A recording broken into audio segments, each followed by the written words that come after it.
So what is the trick? If your calorie burn rate is significantly high and you can only store so much stored sugar, how do you bridge that huge calorie gap? Let's take a look at this great question.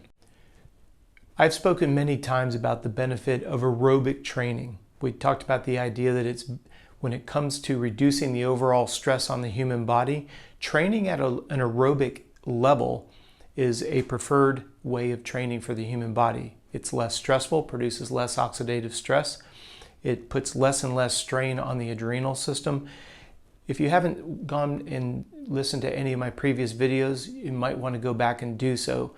But for the sake of this video, I want to talk about the incredible benefit of teaching yourself to work at an aerobic level. Stop and think about this. When you recognize that a gram of body fat yields 9 calories of energy versus a gram of stored sugar known as glycogen, a gram of glycogen only yields 4 calories of energy. So if you do the math, literally 1 gram of body fat will yield twice as much energy as 1 gram of stored glycogen. Now, this is where we have to go back and set the context. So please stick with me here for the next 30 to 60 seconds. When you train yourself at a lower heart rate, you become more and more efficient at utilizing stored body fat for fuel. If you look at the screen right here, this is what we refer to as the energy matrix. And if you've followed any of my previous videos, you've seen me utilize this illustration before. As you bring the heart rate up, you use progressively more and more sugar and less fat.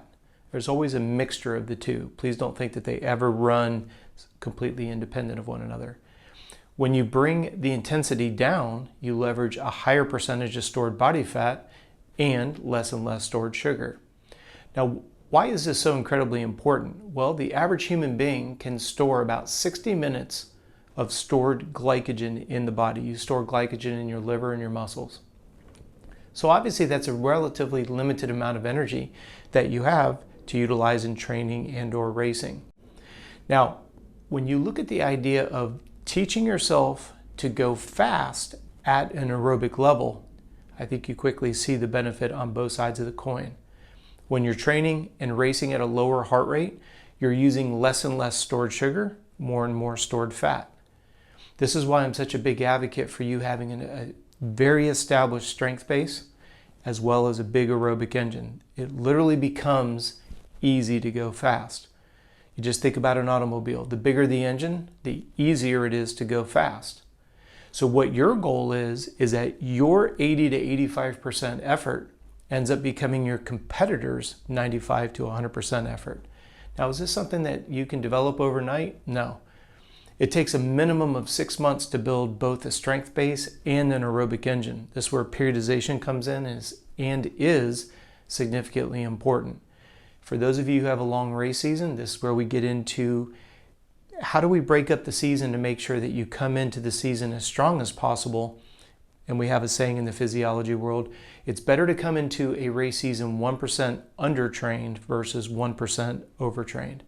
If you stay just below that mark of being overtrained, you can continue to build week over week, training block over training block. Now let's loop back around.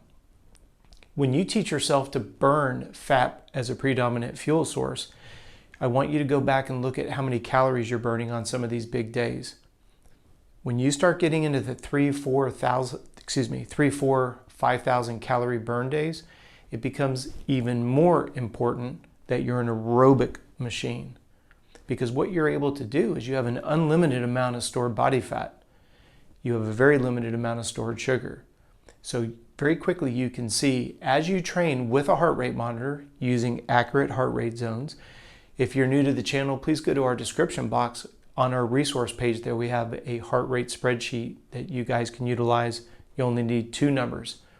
Your sport-specific max heart rate number and your 4-week resting heart rate average.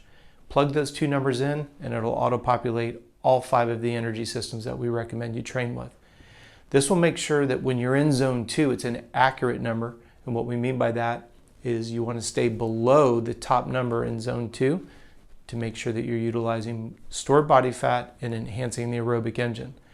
Ironically, when it comes time to doing interval work, we need to make sure that you get above a certain number to work on lactate tolerance, anaerobic threshold, those types of energy systems. So learning to train aerobically is what's going to help you bridge those big calorie gap days. It's going to help you limit the amount of how quickly you deplete your stored sugar levels. And you put those together, you're going to be leaner because you're burning more stored body fat. You're going to have less stress on the body, which means less adrenal fatigue. Less adrenal fatigue means less production of cortisol, which is a negative byproduct of excessive stress. Cortisol is a fat magnet. So hopefully you guys are able to see, if you reverse engineer all of this, continuing to work on, and when I say continuing, I would encourage you to do, depending on what time of the year, a minimum of 50, upwards of 75% of your training aerobically. It is the number one limiting factor when it comes time to go fast. So the sooner you implement it, the sooner you're going to benefit. I hope this video has made sense. We put out a video every day answering your questions. That's the only reason why I put these together, because you guys have really good questions. Please feel free to send me yours to contact@coachrob.com. As I said, we put a video out every day. The number of emails that we're receiving on a weekly basis has literally quadrupled, and I can't thank you guys enough. We'll continue to put these out, answering your questions. Like I said, if you have a frustration that we can help you with, we hope you'll send something in.